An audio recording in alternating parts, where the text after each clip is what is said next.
The creation of Pōhaku has been an incredibly long, in-depth, and rich process. It's a work that feels both very new and very old at the same time.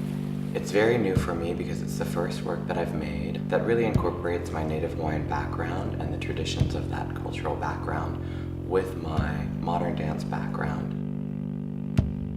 One of the ways that it feels very old, even ancient, is that the piece also incorporates traditional kahiko hula.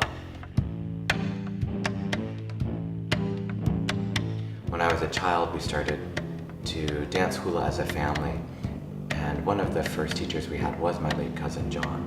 In 2006, I was awarded a travel and study grant to come and spend a summer studying with him.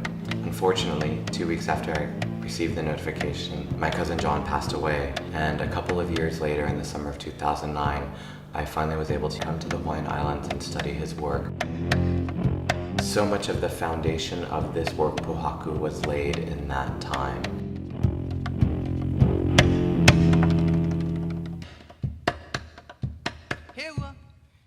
Elsie Ryder, who is the kumuhula of Halau Kukuna o Kala, his hula group that continues his work now, has really guided that part of the work. I've seen Chris work really hard. The storyline that he wants to tell the people is it's pretty deep. And I think it will hit many Hawaiians in a very deep way, especially those that have been separated from their cultural roots. The musical score for Pōhaku is another layer that I think incorporates both the old and the new. When Christopher and I started talking about the music for Pōhaku, he wanted to focus on music that preceded interaction between Hawaiian culture and Western culture. Elsie and I did a contemporary collaborative version of the Kuma Lipo, the Hawaiian creation story. The quality of it is really great. The marriage of the two, the leading and following is really great.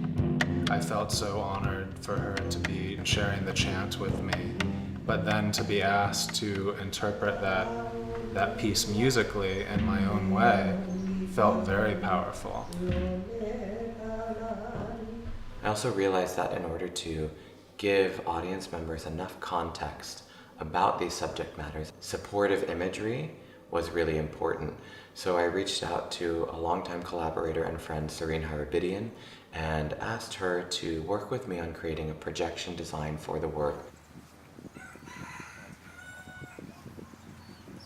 As I started to envision the surface for these projections, I realized again that I wanted to go to something very ancient. I found this woman, Delani Tanahi, a traditional kapa maker.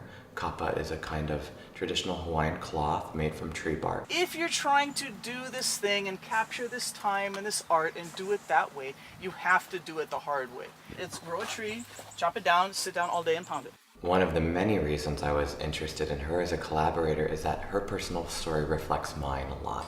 And both of us at various times in our life felt this pull and draw back to our native culture. To start laying the foundation for our work, I gathered the entire group on the island of Oahu, which is kind of interesting because Oahu actually means the gathering place. And the house where he grew up is right there.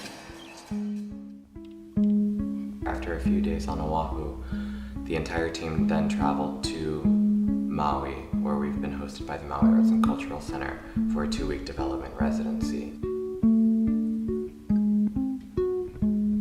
This development time was so important both in terms of laying a foundation so that we all had the same base of knowledge and information with which to grow the piece, as well as work out a lot of the artistic and technical questions that we had as a group of artists. It invites all people to question what is their foundation in their life.